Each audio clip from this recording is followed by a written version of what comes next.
Hi friends, আজকে আমি বানাচ্ছি সাবুদানার টিক্কি। সাবুদানার টিক্কির জন্য আমি ভিজিয়ে রেখেছিলাম সাবুদানা, বেশ বড় দানা সাবুদানাগুলো দেখো বেশ ফুলে মোটা মোটা হয়ে গেছে। আর এখানে আমি নিয়ে নিয়েছি কিছুটা সেদ্ধ আলু। আলুগুলো বড় বড় করে কেটে সেদ্ধ করেছিলাম। বেশিরভাগ সময় আমি ছোটো করেই কাটি, আজকে একটু বড় করে কেটেছি কেন এই আলুগুলো খুব তাড়াতাড়ি গলে যায়, একদম জলের সাথে মিক্স হয়ে যায়। আর নিয়ে নিয়েছি কিছুটা কাঁচা লঙ্কা। একদম উপোসের একটা মুখরোচক খাবার, আর একদম ঝটপট তৈরি হয়ে যায়, বেশি সময় লাগে না আর বেশি কোনো উপকরণও লাগে না। তো চলো দেখি এই সাবুদানার টিক্কিটা কী করে বানানো হয়। তো আমি আগে আলুগুলোকে একটু ম্যাশ করে নিই। আলুগুলোকে সম্পূর্ণ ম্যাশ করার পরে আমি দিয়ে দিলাম সেন্দা লবণ, উপোসের লবণটা দেখা যাচ্ছে না, যেন তোমাদের দেখাই, এই যে উপোসের সেন্দা লবণ।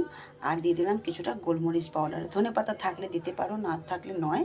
তো আমার আজকে ঘরে ধনেপাতা অ্যাভেলেবল নেই, তো আমি দিলাম না। তো এইবার আলুগুলোর সাথে সাবুদানাগুলোকে নিয়ে ভালো করে একটা পেস্ট বানিয়ে নিতে হবে, মানে শুকনো শুকনো পেস্ট যাকে বলা হয়। এই যে হাত দিয়ে চটকে একদম মিশ্রণটাকে রেডি করে নিয়েছি, একদম শুকনো শুকনো। এবার এটা টিক্কির আকার করে নেবো। আমি যখন ভাজবো তখন দেখতে মনে হচ্ছে অনেকটা বেশি, হ্যাঁ একটু বেশি, কেননা যখনই আমরা এটা বানাই সবাই পছন্দ করে ঘরে এটা খেতে। আর যেহেতু এখন নবরাত্রি চলছে, তো ঘরে তো এখন রান্না সেরকম হবে না, এই উপোসের জিনিসগুলো বেশিরভাগ রান্না হবে। তো বড়মশাই মনে করে যে উপোস করে এত কিছু করা হবে, দরকার নেই। তো উপোসে যেটা আমরা বানিয়ে নিই সেটাই ও খেয়ে নেয়।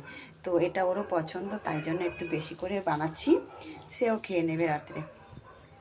তো এবার চলো এগুলো তেলে একটু সেঁকে নেওয়া যাক, একদমই কম তেলে হালকা হালকা করে সেঁকতে হবে। আর অনেক টেস্টি একটা খাবার, মুখরোচক খাবার উপোসের মধ্যে। উপোসে সবসময় ফল মূল খেয়ে কী করা হয়, মুখের টেস্ট থাকে না, কিন্তু এই চটপটে জিনিসটা খেলে কিন্তু মুখে টেস্ট থাকবে। এর মধ্যে গুঁড়ো লঙ্কা দেওয়া যাবে না, কোনো রকম লাল লঙ্কা দেওয়া যাবে না, শুধু গোলমরিচের গুঁড়ো আর কাঁচা লঙ্কাটাই ব্যবহার করা যাবে উপোসের মধ্যে। তো চলো সেঁকে নেওয়া যাক।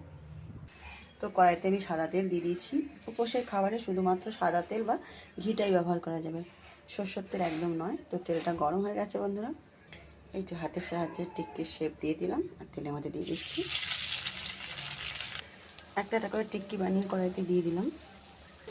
একটা পিঠ লাল লাল মতন হয়ে এসছে দেখা যাচ্ছে, এবার আমি পাল্টে দেবো।